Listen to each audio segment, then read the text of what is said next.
Hey guys, Alex Hammer here, and I'm playing some Rome 2. Just recorded part 1 of Let's Play the Real Persian, The Fail, because I died in the first episode. So we came over here to play as Muir in Africa. Let's have some fun, eh? Okay, first off, let's talk about... So I went over a lot of stuff. Is quite jumbled. I'll try and actually get something organized, like organized thoughts and such on the game at some point. That will, that will happen at some point. Get some organized actual thoughts together on that. But here is... I'm going to try and get over and get all the basics out. So, pretty much I'm just suggesting you don't watch my original game. Okay, so here we go. Total Warhammer, or Total War Warhammer. Both are acceptable, because it was said at E3 in front of a bajillion people that either would be acceptable.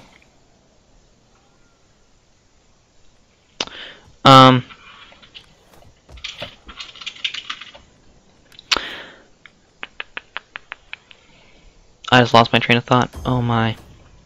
That was quick. Okay. Back onto the thought train. So, Total Warhammer is going to be a 3-part trilogy. 3 games. It's going to work. They're each going to be standalone games, but if you get more than one of them, they can combine together. So here's how I'm going to explain it. So just like, I'm going to come into the diplomat mode. So let's say that the first game takes place in where I'm drawing this line. This is the first game area. It's an in-depth area of this. And they got some factions in here and stuff. Then the next game they move to like here, and then they do a game like here. And then they do a game like in the southern areas all here, right? You get all 3, it unlocks into one big area that you can play in with all the factions. It's pretty much what they're going for. Now, problems with this is first game has either 4 factions or 4 races, depending on how it's done. In this game, you could say there is 4 cultures. There is going to be 4 cultures, and you can expect like 4 or 5 factions. Like you can expect 4 to 8, possibly up to 12 factions to play as. If they say there's 4 cultures, if they say there's 4 races in Warhammer settings, that means there could be 4 factions to play as, or it could be 100 factions to play as, depending on how it is. The factions they have listed as being most definitely in the game: Empire, Dwarves, Vampire Counts, and Orcs. First off, I want to say I hope it's asymmetric, which means each faction will play slightly differently. You're not going to be trading or collecting taxes as the orcs. You're not going to be spying as the dwarves. You're not going to be fielding armies of vampires as the vampire counts, because undead are just so useless, right? So, coming out of that, the Empire is pretty much the HRE in our modern lifetime. Not one unified nation of principalities. There's what? I don't know how many electors, princes there are. It is failing my knowledge right now how many princes there are. I think there's 12. 13 maybe. I can't remember. There's a couple of them. Oh my. Oh, that's great. My sabotage failed.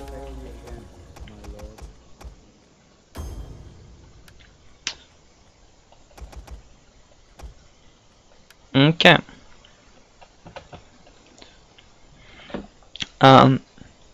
So depending on how they do it, there will either be 4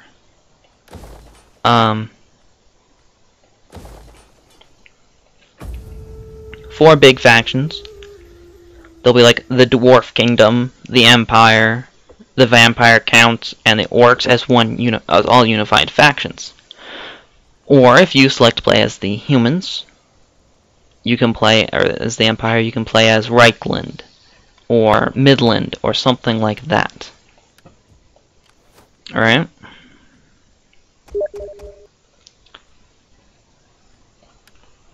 That's what I'm getting at. As having different factions to play as. Now, it's not guaranteed or anything, but I hope that's how it is. What I'd like to see is like 5 princes in the Empire, the 7 main dwarf houses, the 4 main vampire factions, I can't remember them. I can kind of name them. There's the Strigoi, which are kind of like more beastal guys. They live out in the wide world, I guess. You could say they live out in the wide world. I don't know why I would say that, but whatever. They live out in the forests, and they're primal. That's it.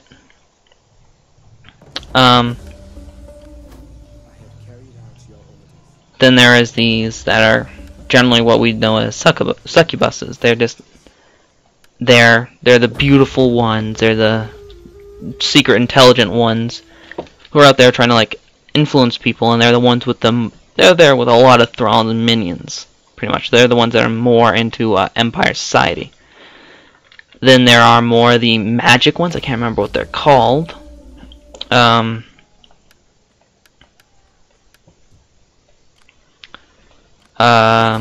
But they look pretty like they've had better days, but they're war mages, necromancers.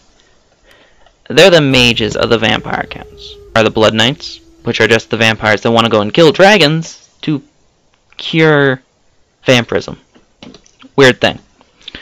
And then there's the Von Karstens,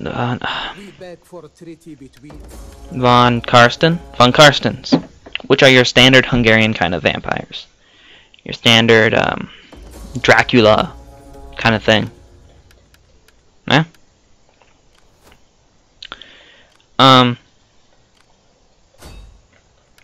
I'd like to see some of these differences marked out, and like potential different playstyles for them.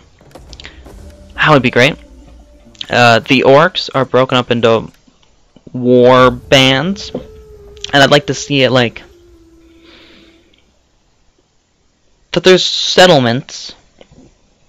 Excuse me, but there's no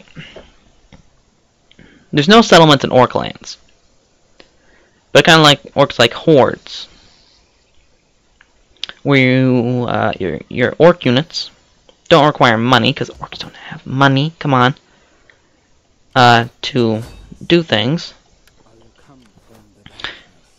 but they like loot or something that you get after a battle to pay your orcs their dues, their wages, whatever, and to recruit units and such.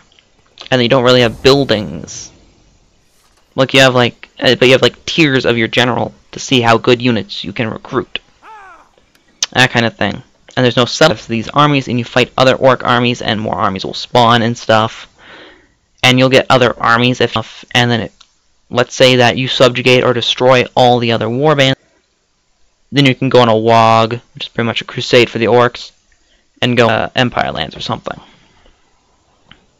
Take a break from that and let's win this battle. Real quick, probably won't take very long. Rather hilly, I must say. I'll deploy on this little area here, why not? Archers and slingers. Partial mercenary, partial non-mercenary. Take my main line of spear levy. That behind it. Flank guards made up of mercenaries, because they're expendable. Swordsman, General's cavalry.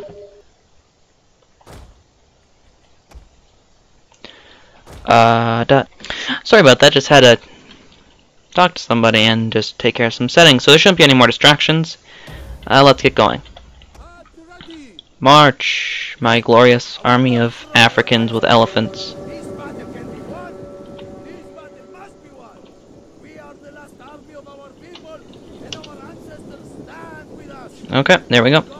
So, and then, like I was saying, for factions, I'd like the 7 dwarf houses as all playable factions, and like, you had to conquer or diplomatically bring other houses into your own house. Yeah. That's pretty much it for them. Now here's big things as to what I can tell you. We're playing in the old world, but we only have 4 factions. That's kind of weird. There's no High Elf Expedition. There's no Bretonia. That's kind of weird. They're pretty big. There is quite likely no Kislev.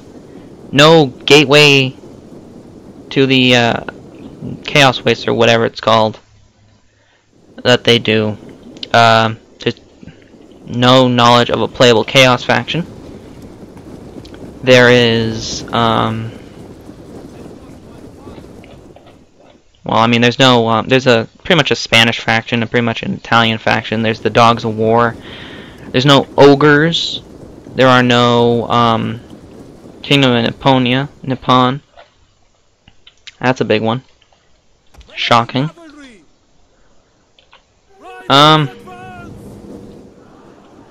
What else is there not? Pretty sure that's all out there's not. There's no Skaven. That's a big one. And the 2 other games will probably include some of these, but probably one of my favorite factions from tabletop and from the lore. The Lizardmen are almost certainly not going to be playable. If you include the Lizardmen, you're either going to have to do this huge map that includes Lustria, the New World, or just do Lustria itself. Which if you play with just Lustria, you've got Clan Pestilence of the Skaven, and you have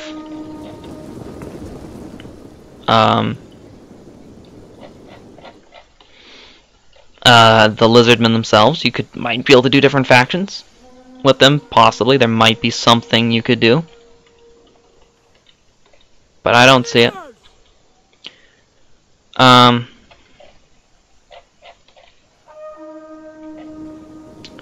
Who else would be there? Like, you could have like a pirates faction kind of thing there, because there's a major pirate thing. Some dark elf expeditions, I guess. Some high elf expeditions, some human expeditions, but no big factions. So it's almost certainly guaranteed that my favorite races, the Lizardmen, won't be in the game. Maybe there'll be a Tomb Kings. That might be a thing. But I don't know. I really don't know what's going to be in there and it's not, for the most part.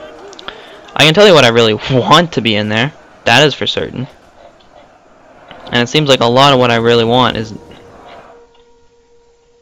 not in there. Now, am I hugely bothered by how they're doing it? I'd like to say yes, but in reality, no. I understand where they're coming from and whatnot, and there's a lot of limits coming out from Games Workshop. But I feel like this might be another mess up. I mean, they have great intentions, but from all the interviews, I don't know, like,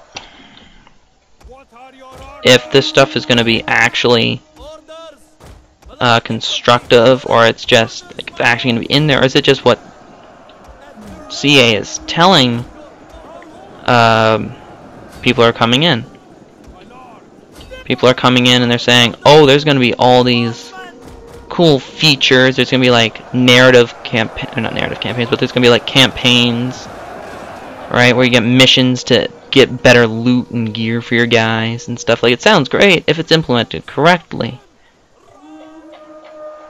And considering the run that CA currently has with correctly done features and stuff, cough cough, Attila, cough cough, Rome,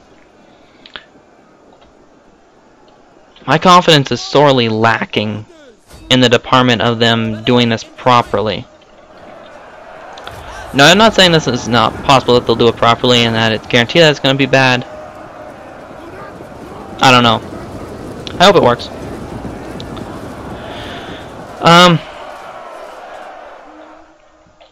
If it does work, it'll be great. It'll be huge. I've been wanting to play the tabletop for a long time now, but it's just so costly to play tabletop miniature games. And I'm getting a job soon, which some of you might know. With this job, I would like to, well, first off, get some more odds and ends for the channel, Brave New World, stuff like that, common sense. But I'd also like to get some tabletop stuff, and I could film myself playing some tabletop. That would be fun. I would enjoy that. That is something that I've wanted to do for a while. One of my friends lives down the street from me. Played some Flames of War, which is a World War II tabletop game, and I enjoyed that. I got to play with him and his dad a couple of times.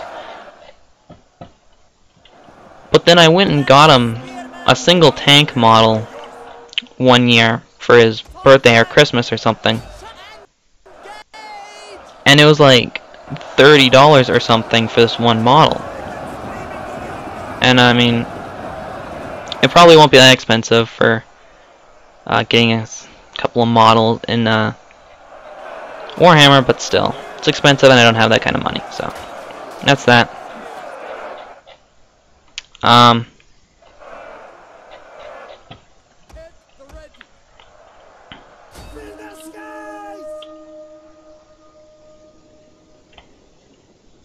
I don't really know what to say because we don't know all that much about the features. There's going to be narrative special missions. Well, first off, major characters don't die. You can't lose Karl Franz. It's kind of like in Napoleon, how Napoleon can't die. He just gets wounded.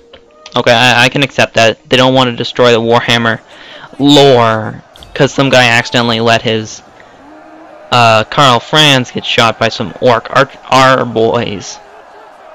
That's understandable. I can accept that. I can see where that's coming from. So the faction leaders can never die. And every faction will have a couple of characters that cannot die. The entire game, and I can't remember ancients, literally. So yeah. That's understandable. Your simple lord characters can die. That's fine. Whatever.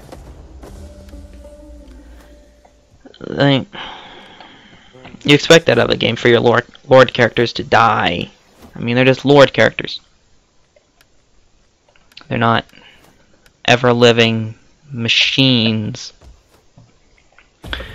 But your major characters will have specific missions and quest lines to get special loot, gear, units, whatever.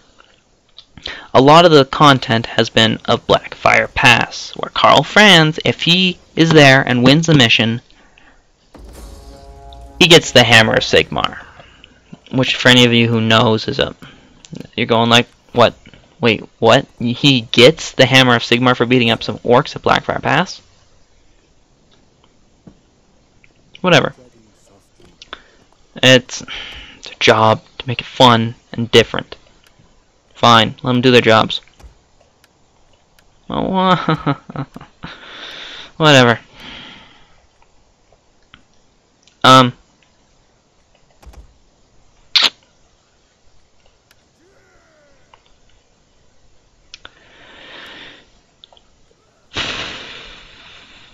Why does it though? Just make me get the sinking feeling. I just get the sinking feeling when I think about that. Like, will it work out? I don't know. We'll see. We'll definitely see. But moving on, we don't know very much of anything about this. Unlike Bethesda, CA, the moment it's gotten anything done with a project, tells everyone, hey, we're getting this out, and they don't. And they throw a bunch of scripted content. It's like, oh, look at how beautiful our game is, and look at all these features and things. But no actual gameplay or anything. Then you go over to El Bethesda, And it's like, well, holy cow. They announce it like 2 weeks later at E3.